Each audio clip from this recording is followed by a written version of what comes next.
Hey, thanks for checking us out. This is the Coach's Locker Podcast with Chris Ford, episode 30. 30. We've made it to episode 30. Thanks for hanging with us.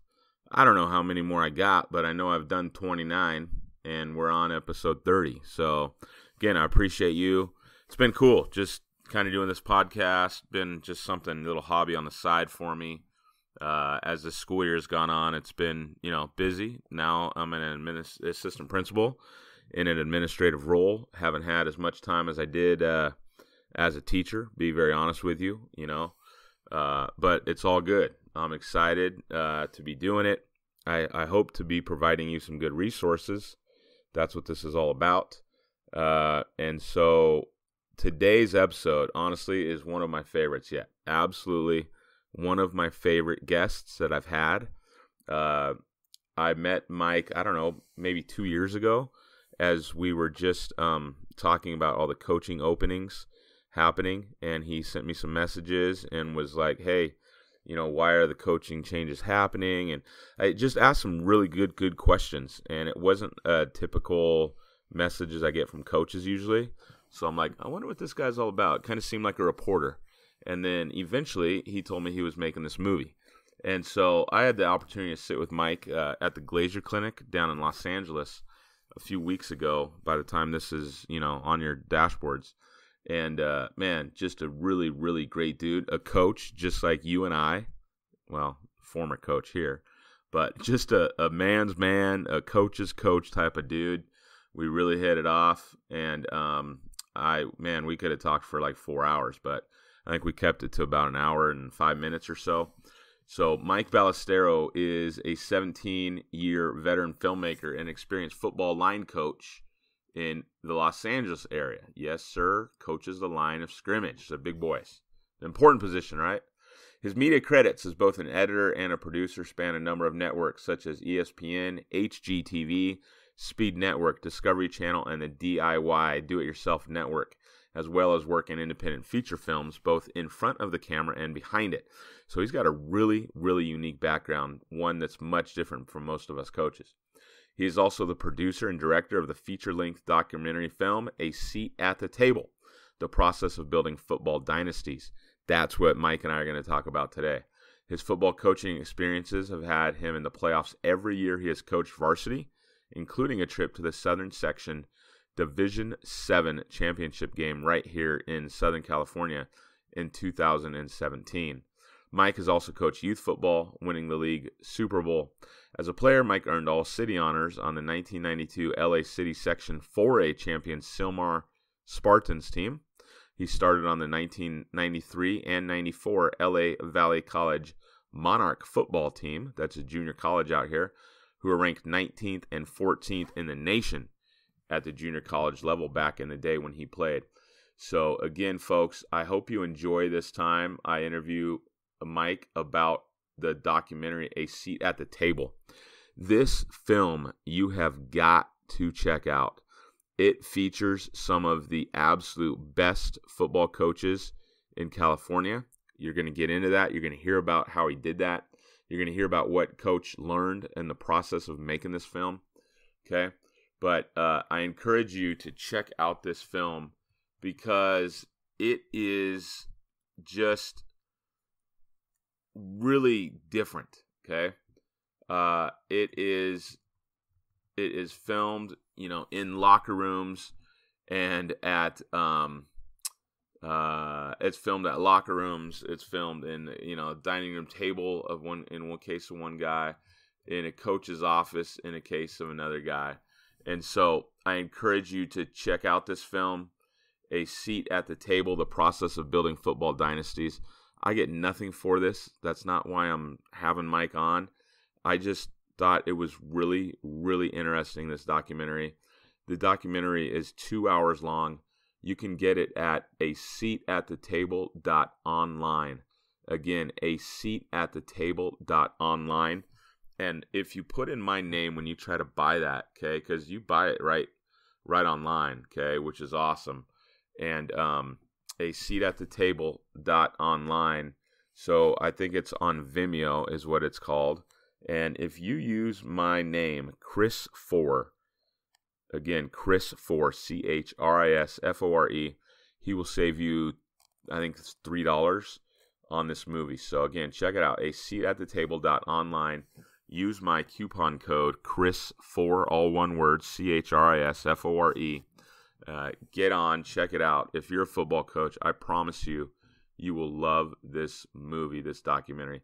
Let's get after it. Let's go talk to Mike. You are listening to the Coach's Locker Podcast with Chris Ford, a place for all coaches to call home. The Coach's Locker Podcast is a part of the Football Coaching Podcast Network. Please visit footballcoachingpodcast.com to hear and see our entire lineup of top football coaches coming to you every single podcast with valuable information to help you and your program. The Coach's Locker Podcast with Chris Ford exists to help prepare coaches to be hired for the job of their dreams and to provide coaches with dynamite resources to become even more successful in their field.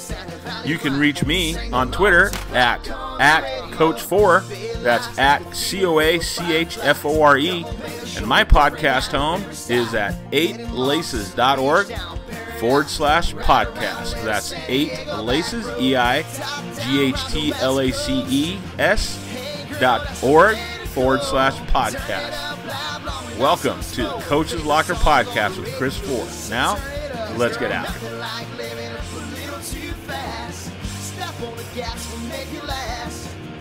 Hands up, forget about the past, 'cause you and I's everything I ever asked for. Top down around the West Coast. Coach, thanks for joining us today. We really appreciate this. As I said on the intro, a very unique subject, a movie that you've put together. But before we get into the details of that movie, I'd like to talk about, learn a little bit about you for our listeners. So, Coach, what's the first team you played on, and what do you remember from that team? So I went to high school from 90 to 93. So I graduated in 93. My last year playing was 92. And we were LA City champs my senior year. So what high school? Sylmar High School out in the San Fernando Valley. Yeah. But we were a Valley team, and we were up against the Carsons, the Bannings, the big powerhouse names of our era that were city school teams, and we were like those kids from the Valley. And the cool thing that I remember about it was us against the world. There was that really, really tight-knit unity because nobody thought we could do it. Nobody thought we were anything special. We were just a bunch of soft kids from the Valley. Yeah. So, yeah. And then how about the last team you played on, and what do you remember from that? So, from high school, I had this, one of those inflated high school ego, right? I was a 6 foot tall, 225-pound offensive lineman. But in my head, I was all city, and we won a championship, so I'm thinking I'm going D1. The reality was, all the D1 possibilities that came my way, the best thing I got was a bunch of letters from UNLV, and they were talking about partial, and I didn't get anything. So I went to the local community college where some guys from the year before me had gone and played, and that was LA Valley. And what was awesome about it was cool to play with those guys again, but it was sort of an all-star team from the whole area. Oh, yeah. So guys that I'd been hearing about, seeing in the newspaper, a lot of us were in the same boat. We were really good high school players that were just not D1 talent. We had a couple D1 talent guys that wound up on that team too, but again, it was us against the world. We wound up being nationally ranked at the end of the year, and both years actually. And it's like, who are these guys from this school? Why are they special? And towards the end of every season, you'd have people sniffing around and scouts, and it was like, everybody looked surprised to see us in person when we're racking up all these points. And I attribute all that to the coaching. It was the coaching that got us all to believe that we were that important, or at least able to achieve that much. Yeah, absolutely. LA Valley's had a good program for a long time. When I played, they were great. And then a couple years after me, they got even better. And since then, I left sort of the football world. I don't know what they did. And I really don't know where they're at now. I know my old head coach is the athletic director there. That's it. Oh, is that right? Yeah. Yeah, they had a real good program a few years ago. I can't remember. That head coach went to maybe, I can't remember, some Division One school, maybe San Jose State. Maybe I can't remember where he went, but they fell off a little bit after that. Yeah. We played them in 2017, and it was a great game. I think they'd won 22 games in a row. Really? And we beat them 10-7. It was nice. It was a fun one. Held them to negative 1.5 yards on their kick return. So that was That's awesome. That was a lot of fun. Yeah. All right, Coach. Who's been your main? You've been a coach. We're going to get into that in a minute here. But your main mentor in the coaching profession. Who's been a mentor of yours? I'd have to say Dan Kelly. There's an interesting story with him. It'd be Dan Kelly, and then Coach Engelman, who is the reason why I made the film that I made. But Dan was a guy that played a year. He was a year older than me, and it was weird because there were times where we were friends, and there were times where we hated each other. Huh. But I was his backup. That's what's going to happen. I wanted his spot. He didn't want me to have his spot. But he coached with Coach Engelman right away, and he's been a coach for 25 years. And I left the game. I went off and did something else. And when I came back to the game, I still had that sort of chip on my shoulder about that guy. Yeah. The love-hate thing. And I coached for a couple years at our alma mater with a different staff, and eventually I ran into him at a Glacier clinic. Yeah. And it was weird, man. It was all the angst and all the issues that I may have carried for those 15 to 20 years. It was like none of it existed. And he was like, look, come over here.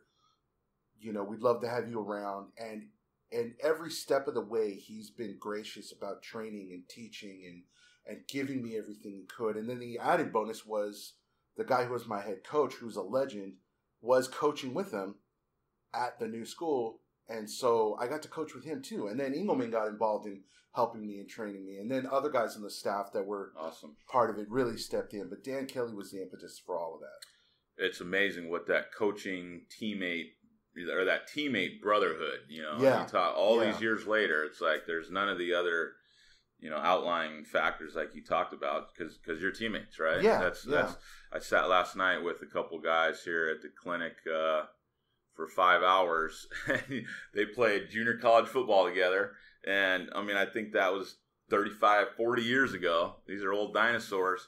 And just to hear their stories, of junior college football, it's like they've got a bond that, I'm sitting there like, man, these guys are jealous of, they're great friends because they were teammates first. Yeah. And that's the awesome thing about football. Yeah. Coach, what's the worst mistake you can ever remember making as a coach, or like a regret that you remember as a coach? I have a very, very, very specific one. When I started coaching again, so 7-8 years ago, I'm out on the field and I'm coaching, and I just felt like the guys weren't tough enough and they weren't playing hard enough. So I went out there and I grabbed a kid. It was inside run drill, and I grabbed a bag for a kid, and I got in at a linebacker, and we're not in pads yet, and these guys are coming off and hitting, and I stepped into the block that was coming at me with just too much force, and I wound up hurting the kid. The kid, kind of got a concussion. We lost him for a couple of weeks. Uh-oh. And that lesson to me was, I got in there because it was really about me. It was about my ego. It was about what I thought they should be doing, and not just where they were at and what they had learned and what they had developed to. It was about me trying to somehow aggravate them and maybe push them to another level. Yeah. And I wound up hurting a kid, and I realized, man, you just can't. When you're coaching, your playing days are done. Yeah. And if you put yourself against the kids, you got to be really careful. Yep. Because absolutely, you're not out there to hurt the kids, and you're not out there to play one more snap. Yeah. You're out there to develop them. It's it's about them. Sure. Absolutely. That's a good lesson to learn. How about your greatest accomplishment? My greatest accomplishment. I think my greatest accomplishment was being part of the teams that I was a part of. Mm-hmm. collectively achieved some really impressive things. Yeah. Things that nobody thought we could. And, you know, individually, I mean, we had some stars on my high school team and my junior college team, but, you know, it's 11 on 11. It's not 3 on 3. Yeah. You know, this isn't basketball. Yeah. You know, so that's really the accomplishment, was that the camaraderie, the teamwork, the lessons you learn, you know, the whole thing. There's no one special thing. Yeah. Yeah. You know? What's your favorite vacation spot? Where do you like to hang out? Vegas, man. Vegas, Vegas, baby. Okay. Vegas. Any games you like to play out there? I'm a poker player. Okay. Yeah, all right. I play No Limit Hold'em. I wouldn't call myself semi-professional because some years you're positive wins and some years you're not. It's kind of like football, you know. Yeah. I'm not smart enough for poker, man. I'm not smart enough or patient enough. Patience is a big deal. Yeah, also, I'm just aggression not. is a big deal. What is? Aggression. Okay. Yeah. My brother goes and, you know, he'll sit at a table for like 5 or 6 hours. Yeah. And it's just I can't do that. I'm just not. I like roulette. Wow, that's the action. No, yeah, that's some fun adrenaline. I just don't have the patience for poker. How about your favorite thing to do outside of coaching and family? You know, it's funny. I'm a weird dude. I was a role-playing geek when I was a kid, and that led me into filmmaking. I also was a DJ when I was in high school, and that led me to being quote-unquote popular. And I've DJ'd all my life ever since. So that's maybe the other hobby I have is either filmmaking or DJing. Cool. Very good. You for hire? No, I think I'm pretty retired now. You're retired? Okay. Yeah, the stuff that I've done is more festival and, you know, like I think the EDM scene is what they're calling it now. It's what the kids are calling it. Yeah. You know, like that's the stuff I did. I didn't do like clubs or high schools and stuff. It was always like, you know, 3 a.m, warehouse, you know, or in the middle of the desert kind of stuff. No weddings or bat mitzvahs. No, man, those guys work for a living. Yeah. All right. So you talked about your coaching background a little bit. Walk us through your coaching background before we talk about this film. I always loved the game. When I came out of high school and college, I tried to coach for a little bit, but work or the need for work got in the way. So I didn't get to coach. It was always a dream of mine. And I was fortunate enough to be pretty successful in the filmmaking industry. So when the recession hit, it hit everybody else, and I survived. About 2008. Yeah, I survived. But come around 2010, my company had been bought and sold a few times, and I eventually got laid off. And everybody else had been rehired, but hired for a much lower rate. And I was, again, ego, right? So I'm not going to take that lower rate. And I had plenty of money saved up, and I had fun employment is what people were calling it because I got laid off. So I was like, maybe I'll go coach. And the second I stepped on that field, man, it re-caught my passion, my soul, and just I couldn't leave it. I couldn't leave it. And I started the process of changing my life so that way I could keep coaching, and filmmaking became a secondary thing for me. Yeah. And so what position have you coached? I've coached offensive line and defensive line as a position coach. There was a point in time where the head coach at the school that I was at basically got fired.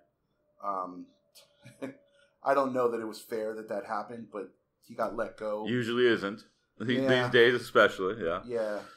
But it was middle of the season, so the OC took over as head coach, and I took over as the assistant head coach with the help of a few of the other position coaches. And so I guess you could say I've coached other positions, but I've mostly been a line coach. And you started your coaching career back at your high school, right? Yeah, being a line coach way back in the day. Oh, and then when I restarted it, it was back in my alma mater again. And then what other places, where else have you coached? I've coached at Golden Valley High School, which is the other place where I coached. I mean, I'm relatively young as far as my coaching career is concerned. Yeah. And unfortunately, life got in the way again, and I had to stop coaching, so I decided to make this film. And now I'm sort of in a transitional phase where life is sending me in another direction, and it's meaning that I can't go back and coach with that family that I love, and I may be taking up a coaching position somewhere else. Yeah, okay. Yeah, it's, Roger Blake, the executive director of CIF, at a recent meeting, CIF, it's called the Federated Council. It's a governing body of CIF that I have a seat on. He said at a recent meeting about 70% of our coaches in California are walk-ons. Oh. Not just head, but assistant, head, whatever, all up and down the state of California. Whereas I think just over 1,000 schools that have athletics, about 70% are walk-ons like you, Yeah. And as I was a head coach for 8 years, and we relied heavily, and when I heard that, I thought about my own staffs, Yeah. and we were probably 80% walk-ons at the different places I've been a head coach, and the place I'm at now, as an assistant principal, we have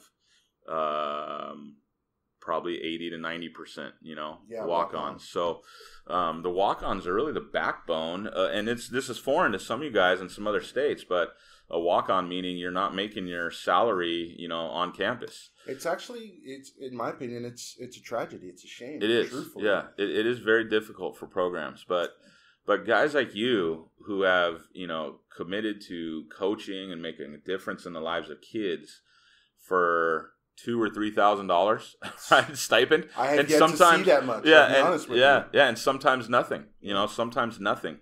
But walk-ons are the backbone, and I don't know how a lot of you guys even are able to do that. With your regular job, with your families, if you're married, it's hard enough sometimes being on campus all day and then changing hats and coaching. Yeah. And so I think and you talk to these coaches from other states, right? Where it's like, oh, we've got 15 guys on staff. All of them are in the building, they call it. I mean, that is so foreign to us here in California. It's strange. Yeah. Yet our football still is pretty darn good, Yeah. We keep up with the Joneses. Yeah. So that kind of leads us into your filmmaking, Coach. Now, Sure. I'll say this. I kind of put out on Twitter, coming down here this weekend, because I'm recording this at the Glazier Clinic in Los Angeles, and I put on there I was going to do some podcasts, and I had some other folks hit me up because they want to promote a product a lot of times. Yeah. Which I'm not using this format, to do that. I get hit up a lot for website or partnerships, and I don't ever believe in. And I've said this before on a podcast or two, but I just want you guys to know again, I don't ever promote something unless, first of all, there's some real pushy salesmen out there that really tick me off. I'm never going to promote their junk. But, and some of it's not junk. Some of it's good stuff, but I don't like those salesman attitudes. But I asked Coach Ballestero to come on today to talk about this film because, and he didn't ask to come on. It's not a paid advertisement in any way. But I asked him to come on and talk about it because this film is amazing. I had the chance to preview it maybe 3 weeks ago. And what he has done, the film, as I said in the intro, is called A Seat at the Table, The Process of Building Football Dynasties. And it's in some ways a little bit like the book I wrote in 2011, where I spent time interviewing 103 state champion coaches from 42 states. But I'm a visual guy, Coach, right? Yeah. Most people are. Yeah. So I'd rather watch a video than read a book. so when I watch this video and to see guys like out here in California, the names, you'll recognize Bob Laddiser, who's won 11 national championships. Chris Richardson at Folsom, who just got a D1 job, right? At a college job, 3 state championships. Manuel Douglas here in LA City. Ed Crossan, Justin Allenbaugh, Patrick Walsh up at Sarah, where Tom Brady went to high school. Jeff Engelman, 5 section champions, 3 different schools. All in all, this film features guys who have won 13 national championships, 15 state championships, and then in California we have what's called a section championship, and these guys have won 62 section championships, and that's kind of where it starts. You win a section championship in California at the 14 game mark, and for a long time in California that's as far as we went. Yeah, that was the end. That was the end, and there's a lot of guys who want that to be the end. Yeah. Still, you know, but we've added the state championship, I think, in 2006. And it's been a good thing. It's, you know, some say it's too many games. But anyhow, so when I saw this film, Coach had been talking to me a few years about all the coaching changes. Yeah. And he was asking questions, and I was wondering, you know, why he hit me up on Facebook a couple years ago and, you know, liked the job board and was asking questions about this thing and I think updating me on some coaches you'd heard about, and that's always real helpful. And then, you know, finally said, hey, here's kind of what I'm doing. Here's this film, and check it out. He's got it on Vimeo.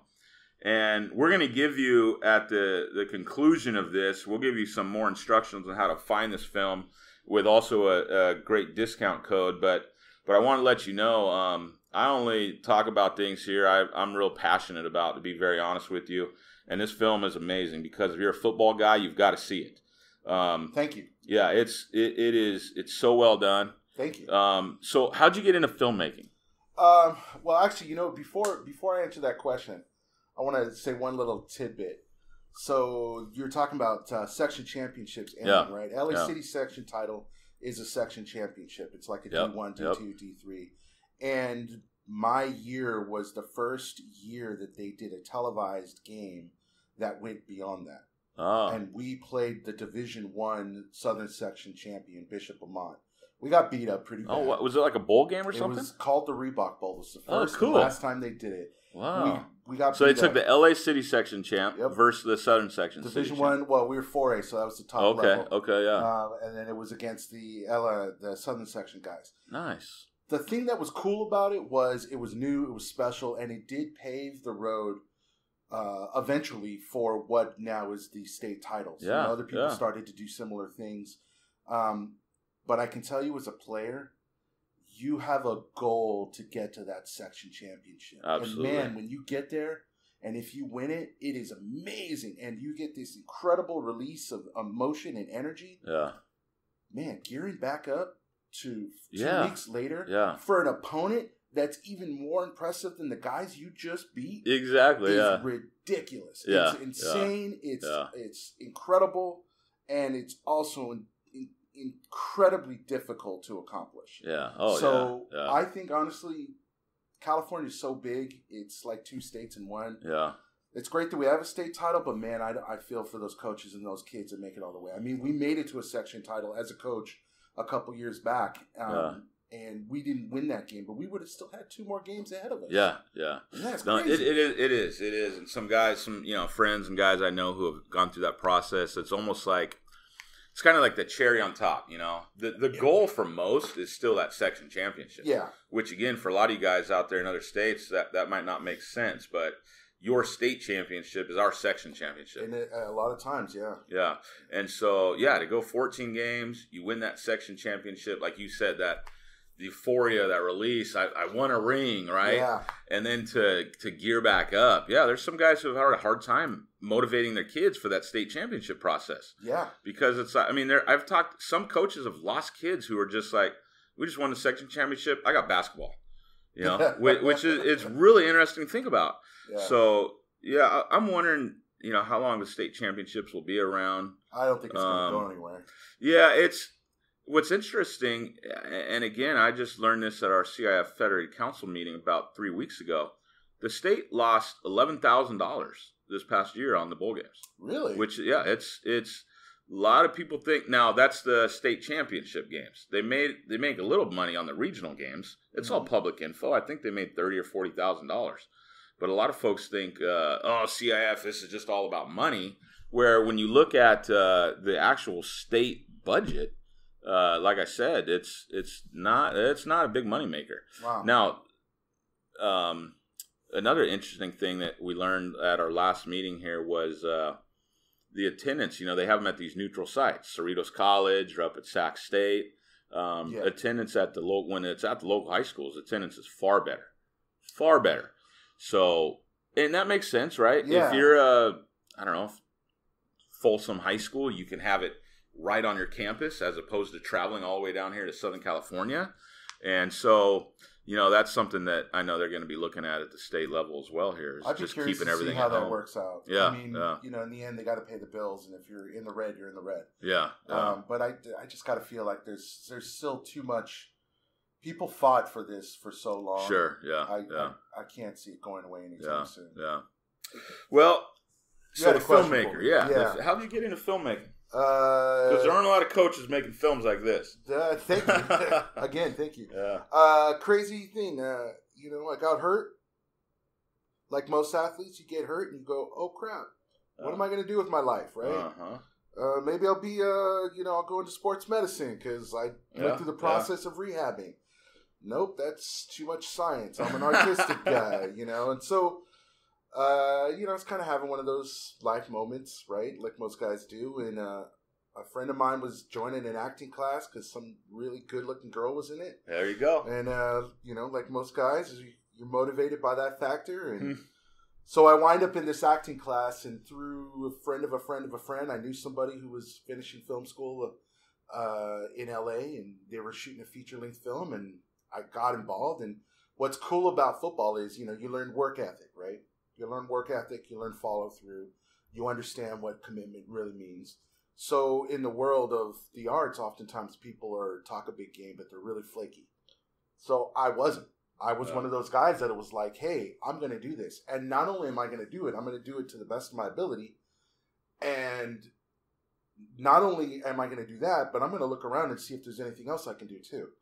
So I wound up getting heavily involved with this film, and, small little story to it. My mom, we grew up in LA, right? So everyone in LA is a transplant except the few locals. But the locals hate the film industry because they know what it does to people. It chews them up and spits them out. So I go on a film and I get malnutrition because I'm out in the desert running around for 20 hours without sleeping and eating and drinking and carrying gear. And, I'm puking on the side of a tent, and I'm, losing weight and cramping up. And my mom's like, "Did you have fun making your film?" And I realized, man, I would do that every day of my life. And that's when I was like, okay, that's it, I'm sold. And, eventually she was sold too. Cool. When I was able to make a go at it. So what kind of films have you been involved in and produced? So as far as producing, this is actually the first film I've ever produced myself. Okay. Most people can call themselves filmmakers, but the reality is very few people will actually make their own film. It's really small amount of people, and then an even smaller amount of people who actually are successful with that film. I've worked on a ton of TV shows, like reality-based stuff. Cool. I was a producer on HGTV's House Hunters for many years. Really? Yeah. My wife and I, that's like one of our go-to vacation. Really? When we're on vacation, it's like that's our go. That's where we're stopping. Yeah. Yeah. It was a cool go. I got to see the world on somebody else's dime, and that's cool. It was rad. And I got to see the country too because I did domestic and international. But so filmmaking, everyone starts out wanting to be Steven Spielberg or whatever else, right? Yeah. And in the end, you just find the place where you fit in. Find your niche, and I fit in reality TV. So like, what exactly did you do in those reality TV spots? Early on, I was a producer, or what's called a field producer or a show producer, depending on the company you're at. So basically, I'm like the director on set. Okay. But there are other people that are kind of quote unquote higher above me. Gotcha. And then I got into post production and I became an editor. And for most of my career, last 10 years, I've been an editor. So that's what I've been doing. So you're sitting in an office, sitting in a box, sitting in a box, editing what they've sent into you. Yeah. That's so. It's a different world from being out on a football field. Oh yeah, heck yeah. But you're still working with film. Yeah. You're working with it. Just like being that coach. And so this film, Coach, A Seat at the Table, The Process of Building Football Dynasties. How did that idea come about? I'm sure everybody of our age group saw the movie The Program. Oh, yeah. Yes. Yeah. That famous scene of Latimer. Yeah. A place at the table. And he smashes his head through a car window. And, okay. We all identified with that guy in some way, or knew someone that was that guy. Yes. So the reality was, everybody's trying to find a place at the table. Yeah. That's the game. Everybody wants to be a champion. Yeah, I love the title. That's where you got it from. Yeah, that's where it came from. I thought when I first saw the title, that's the first thing I thought of was that scene. So smart. I can't take all the credit for it. You know what I did was I reached out to my football buddies. Okay, guys that I played with, friends of mine, and I'm like, hey, let's come up with titles, and eventually that came out of the discussion. But nice. The thing is everybody wants a seat at the table. Everybody wants to win, and nobody knows how. Yeah. Everybody thinks they know how. Yeah. But more often than not, you don't. Even the guys who won, if you played and you won, you have maybe a better guidebook to how because you experienced it, but you really don't know how because you weren't on the other end. You didn't coach it. Yeah. You don't know how to do it. Yeah, absolutely. And so, I mean, you sat down. I reached out to a couple of these guys over the years because when I wrote that book about state champions, my goal was never to write a book. I didn't set out for that. I set out just to learn. Yeah. I'd been fired in 2011, earlier that season at a private school, earlier that year at a private school. So this 2011 actually was not coaching. And I said, I'm going to reach out to these state champions. And I just asked them each 3 questions. And I'm like, I'm just going to hit up 10 coaches at a time. And just kind of, I was reworking my entire philosophy, right? Yeah. It's like you lose your job and you question everything, okay? And so I hit up first, I was real methodical, California, Oregon, Washington, Nevada, like those western parts.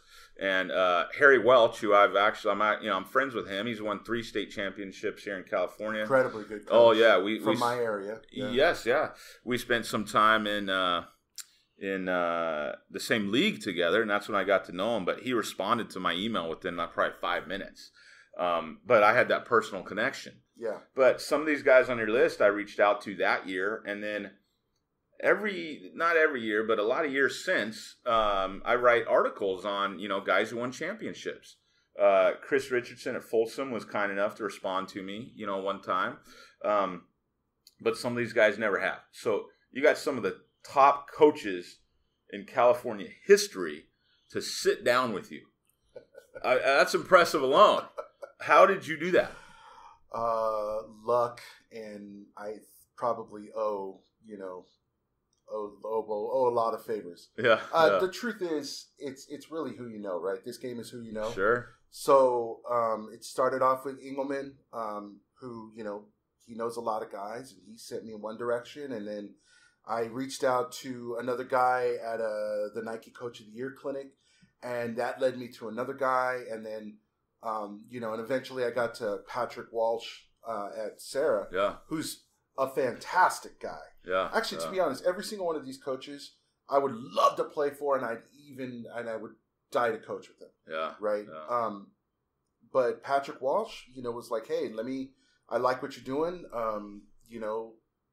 And he agreed to do the show. And then after we did the interview, he's like, you really need to talk to these other guys. And I didn't ask him. He suggested it to me. Wow. And so he made the handshakes. He's the one that connected me out to the Northern Cal guys and Southern California through Engelman and Ed Croson. It was a similar thing. Yeah. And then Bishop Gorman and Saguaro were guys that I met at the conference. Okay. And I just got lucky with them, Yeah. But it's really who you know, man. They make the connections. Yeah, so absolutely. You were talking about what you did with your book, which I was fascinated by your book. And I, when I first saw what you had done and realized how close of a similar task that we had made, I was like, man, this is great.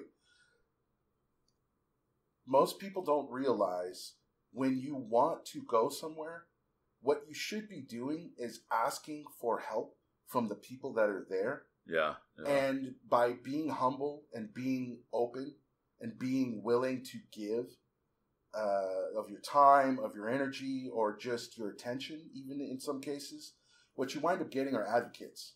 Yeah. These people take an interest in you because you're doing something that's out of the norm. And what winds up happening is they start to work for you on your behalf. Yeah. I could have never done this without Patrick Walsh and Ed Croson and Jeff Engelman spreading the word for me. Yeah, that's awesome. Yeah, it's great that those guys helped you out.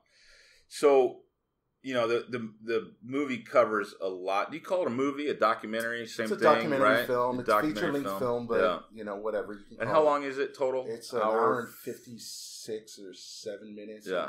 I don't know. The numbers are blurry. Almost 2 hours. How much?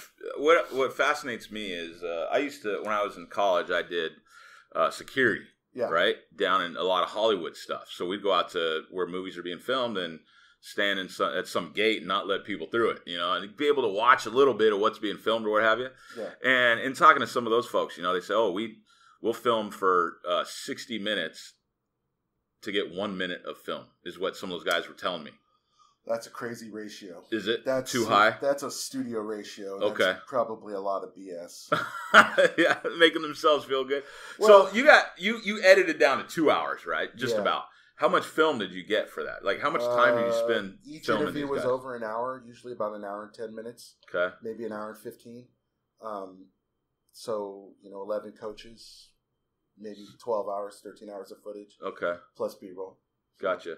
So you then go back, and when did you start filming these guys? Started filming in April of last year. April of 2018, yeah. And now we're sitting here in late February of 19. And so you go film these guys, and then what?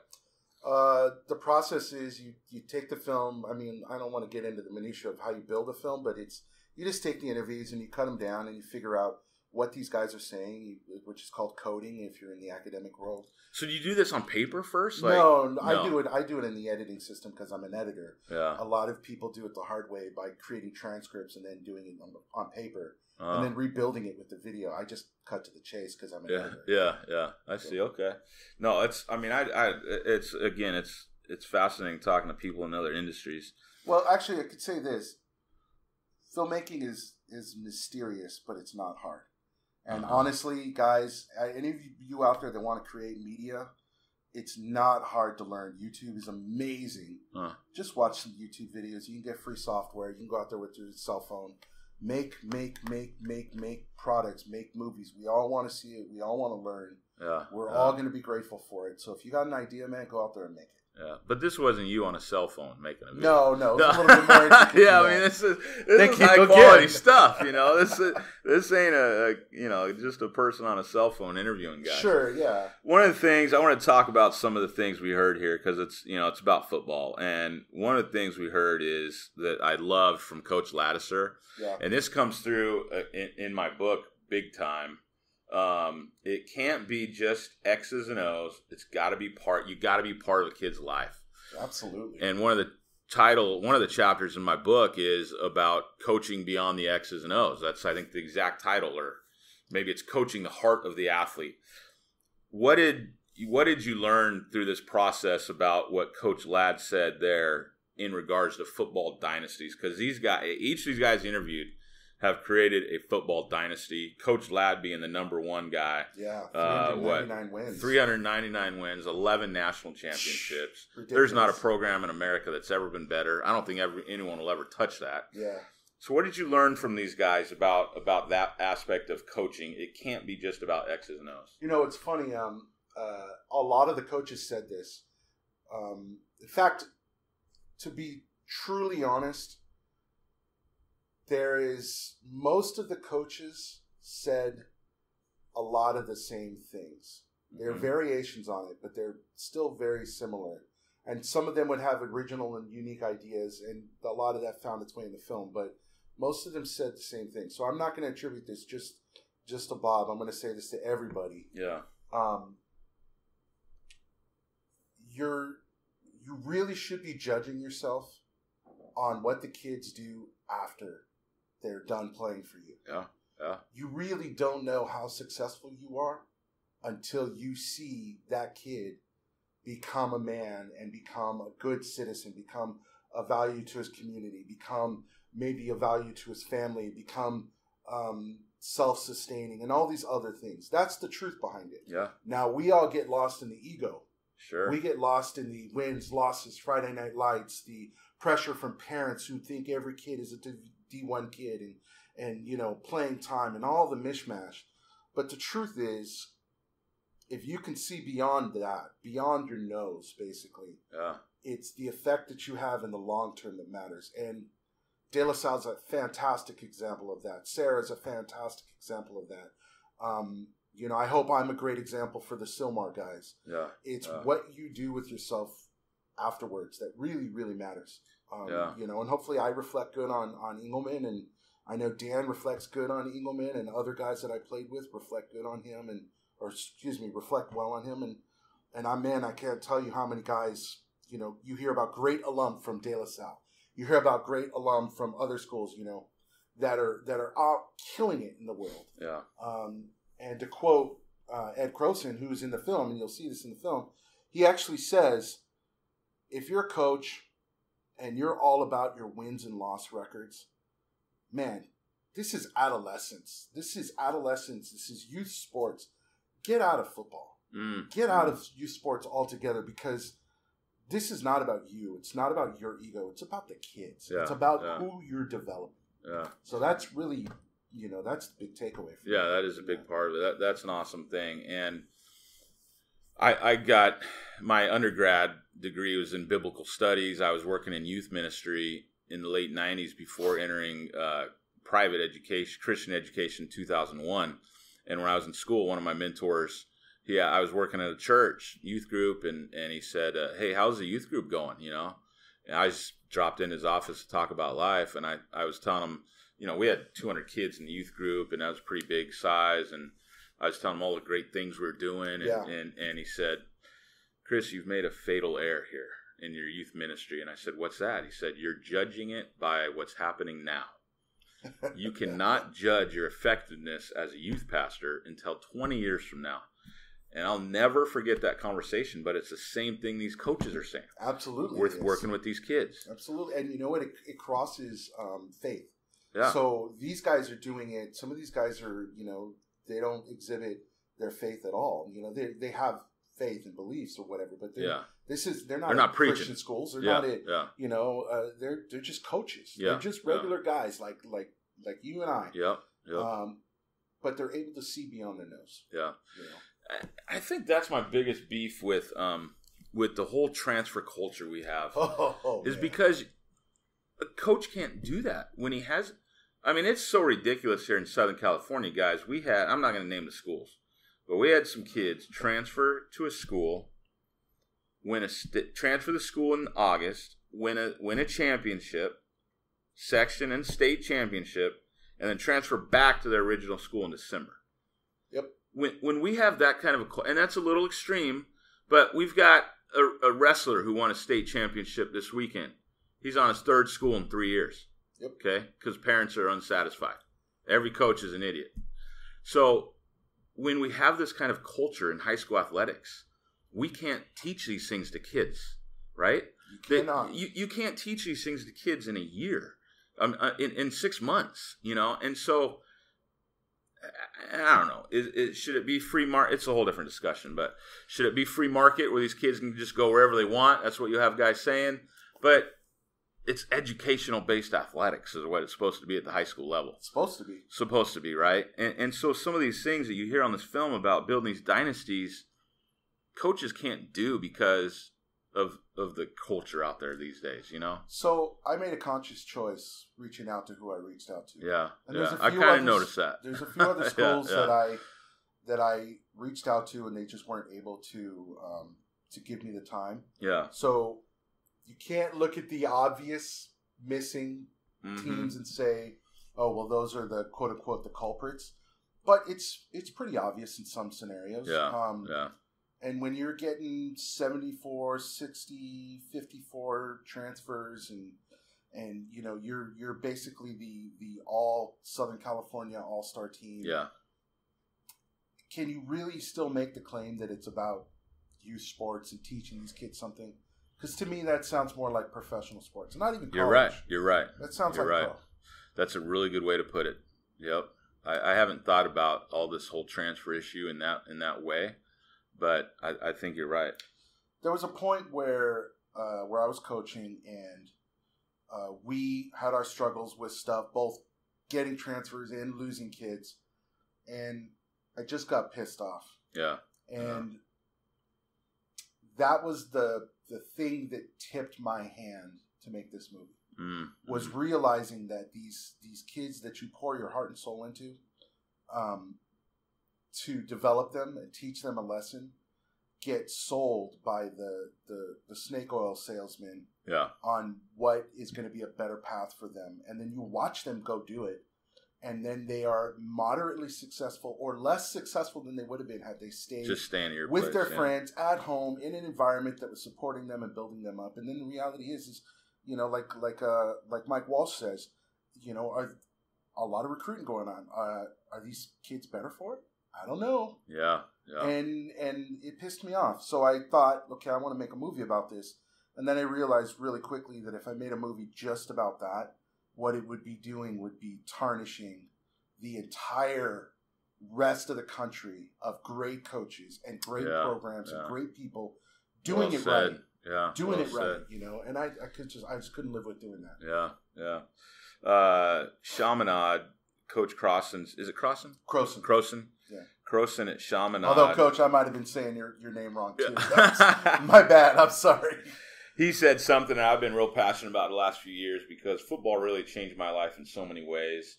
And, my father died when I was 9 in a car accident. My high school coaches were really, those dads I really never had in a lot of ways. Yeah. And so I'm passionate about this game. I've spent, 18 years of my life coaching it. I love football. And he said something, the game is under attack.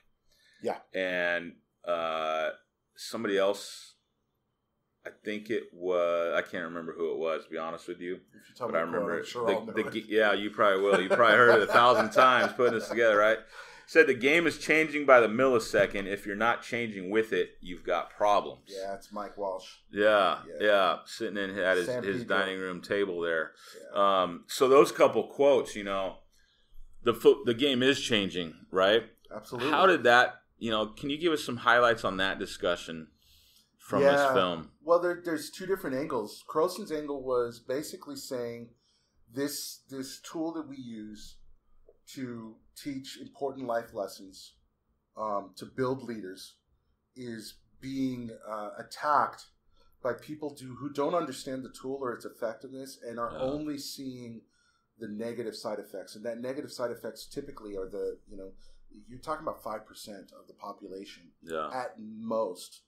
In most cases, and the game's under attack, and it's under attack by people that don't understand it, and don't see the value in it, and it's unfortunate, and that's kind of his perspective on it. I'm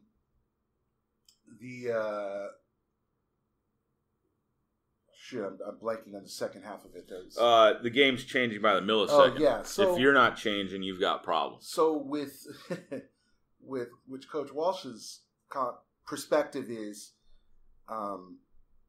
as a coach, if your ego gets stuck in you have all the answers, you're dead in the water. Yeah. And not only do you have to change and evolve, which, as an intelligent person, you should understand that the only thing constant is change. But you also need to create a network of people around you that you can go reach out to. Yeah. You need to be able to go ask questions, and you need to ever expand that network of people, because eventually your group of peers are going to all become sedentary in their beliefs. So you really need to continue reaching out. And that's just the process of learning. Never be stagnant. So they're different directions in the film. And it's changed so much. I mean, we were talking last night at the table with guys. There's a school out in South Carolina who I had on a podcast here. Interviewed him yesterday. Not sure the order of when that podcast will come out here, but they don't practice on Wednesdays, which is crazy, right? I mean, that's crazy to me to think about, right? Because I'm stuck in the old days. Don't practice Wednesdays. And part of the discussion we had, these guys are, they won state championship, South Point High School, 2000, well, maybe before, but at least 14, 15, 16, 17. So a tremendous program. At one point this year, they were ranked number 7 in the nation. Wow. So a program like that, they don't practice Wednesdays. They can probably get away with that a little bit, right? But if I said last night, if they were 0-40 and didn't practice Wednesdays, everybody would say, Well, of course they can't win. They don't practice Wednesdays, right? So, it's like which came first, the chicken or the egg. But as I talked with that coach yesterday about Jason McManus, offensive coordinator there, as we talked about that philosophy, it's research-based stuff out of Oregon. Yeah. On, they go light Mondays, Tuesdays, nothing Wednesday. They gear up on Thursday, which is directly opposite of how everybody else in the nation seems to do it. Well, that's how we grew up doing it. So it's really interesting. And how have you? So all of that long intro here to the question: how did you see that these coaches have changed with the times? Yeah. Yet continue to build their football dynasties. Yeah. What's interesting about that is, in some cases they didn't change. So like Jeff Engelman's one of those guys that, I played for him. We had long practices, man. I remember people lining up cars and turning on headlights, like that kind of deal, like Bagger Vance kind of stuff. But that was an era that's what you had to do. And since then, these guys, their practices are fast. Narbonne, like they're in and out in a couple hours. Sarah, Patrick Walsh, man, he there's a segment in there where he's talking about doing less practice, kind of going the Yale Ivy League route, and the revolutionary concept of just doing less and accepting a little bit of the consequences, but understanding that the kids at the end of the year really still wish they could be playing instead of like, oh, thank God the season's done. Here's my gear. Yeah, keeping them hungry. Yeah. It's there's definitely an evolution going on there. I think I can hear a coach that I've coached with, Mike Edwards. He's my devil's advocate. He's always the devil's advocate guy. Super awesome coach, but definitely can pick out the other side. And I hear his voice in my head saying, you can do that when you got the dudes. Yes. Right? Yeah. That's what everybody thinks. Okay, well, you're a state champion X amount of years. Yeah, you can practice less because you have the dudes. Yeah. There is research that shows that you can be productive, even more productive with less work. And a lot of those programs had to build up to that point.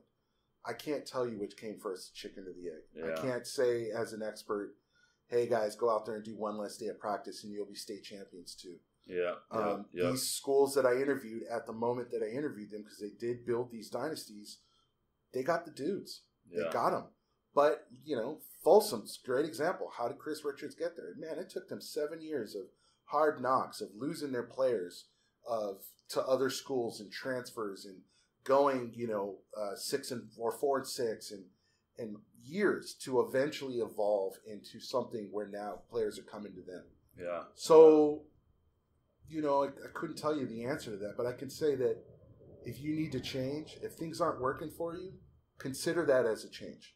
There you Consider go. whether or not you can make your guys happier, make them want to be there. Yeah. Make them work harder and have a better practice when they are there. Yeah. What's the best thing you learned through this as a coach? As the filmmaker, what's your number one favorite thing you learned through this process? There are still guys out there doing it right. And right doesn't mean that there's a template. Right means that they're doing it because they want to develop good young men to become great men. Yeah. There are coaches out there that put the student before the scoreboard, and it's inspiring. And all of the things that I learned from each of the individual coaches may not all work together as one thing, but man, I can pick a few things here and there, and if I were a head coach, that would make me a better head coach. And as a position coach, because that's really all I am. Yeah. I'm just a position coach that has the luck of listening to all these other great coaches. I know that it's made me a better coach. Yeah. That's really it. Do it for the right reasons. I'm gonna ask you a tough question. Oh no. Do you have kids? I do not. No kids. Okay. No kids. So let's say you had a son. Yeah. Who would you send him to play for? Engelman, but Your coach. But that's because he's my coach. Yeah, there you go. Like, that that's makes not sense. even that's not even a question. Yeah. Engelman was effectively my dad. Yeah. You know, like I had a stepfather, but we were just building that relationship when he came into my life. Engelman's really the guy that kept me off the streets, kept me out of gangs, kept me out of doing all the wrong things that I was well on my way to doing. Yeah. I will always have the loyalty to him. What was the best thing about him as a coach? Man, he was. Do you mind if I curse on this? You're good. He was a fucking hard ass. Yeah. But man, he would tear you down and just push you to the absolute fucking edge. Yeah. But, you know, a little while later, after you got your head out of your ass, he'd come over, you know, and pick you back up again. Yeah. And that's key because... Did guys like playing for him at the time? Yes, but no. You know, it sounds kind of... I know a former player of mine transferred after I left the school. He transferred to Santa Margarita to play for Coach Welch. Same thing. And that's a lot of kids talk about Harry like that. They're cut from a very similar cloth. My kid told... Harry's not going to listen to this, but I don't care if he did because... We're good, and he would agree. But I hope Coach listens to this. Yeah, we'll see. I don't know if he even knows what a podcast is. He's a little old school. But my kid John Labani, who's now he's a coach as a Cal. He said, you know, I asked him, "What's it like playing for Coach Welch?" You know, and he said, "You love him and hate him at the same time." You know, yeah. He said, "I would walk away from there going, I'm done. I'm never playing football again." And he's walking to the parking lot thinking like, I hate that guy. He's an SOB. I can't stand him. Yeah. And then Harry would walk up to him, call him over, and build him right back up. Yep. And he said, all of a sudden, I'd kill for that guy. Yeah, you're floating away. It's amazing, right? Yeah, absolutely. You know, I distinctly remember Engelman telling me, because I was a pretty good student once I got my act together, and he's like, "You're the dumbest smart guy I know." And it was the weirdest insult because, like, you know, you think like, okay, nobody really cares about that. You gave me a compliment and an insult. Yeah. But to me, that was soul crushing.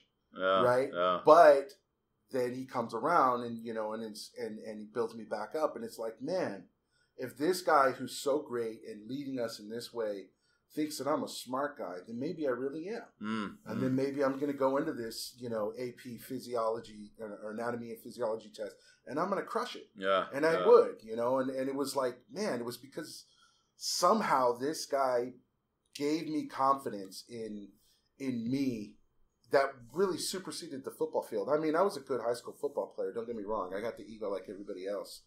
But I wasn't special. I was just a good high school football player. But God, I believed I was special. And we all did. And that was special. And that's why, you know, I hated playing for him, but I also loved it. Yeah. And man, the day I stepped off that field, you always wished you could go back.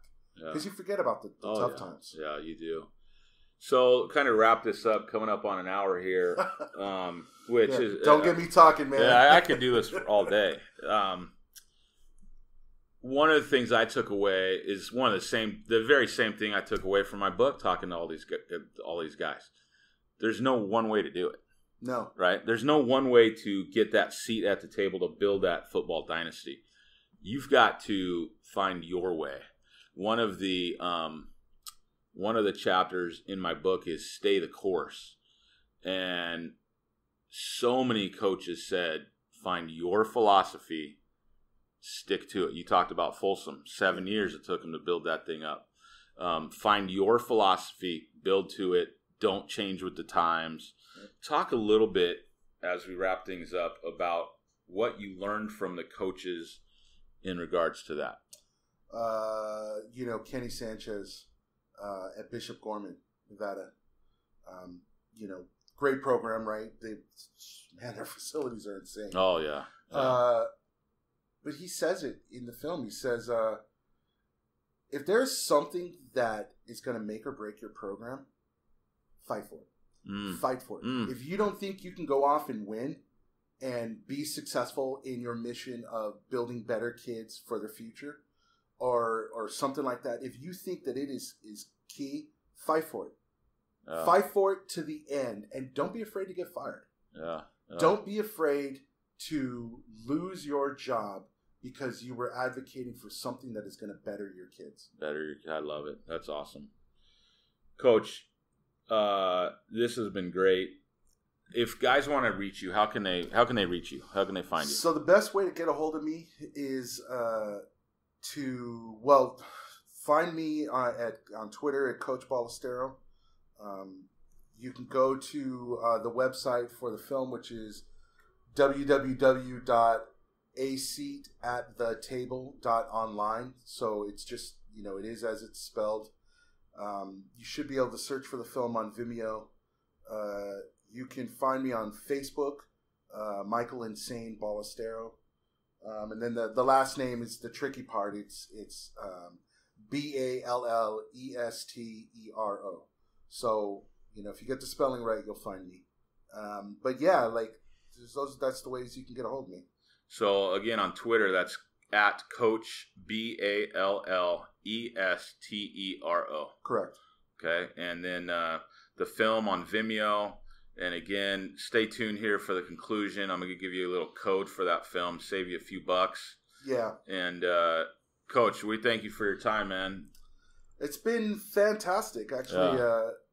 God, I love talking about the film because not just to sell it, but, because I'm not making anything off of it, really.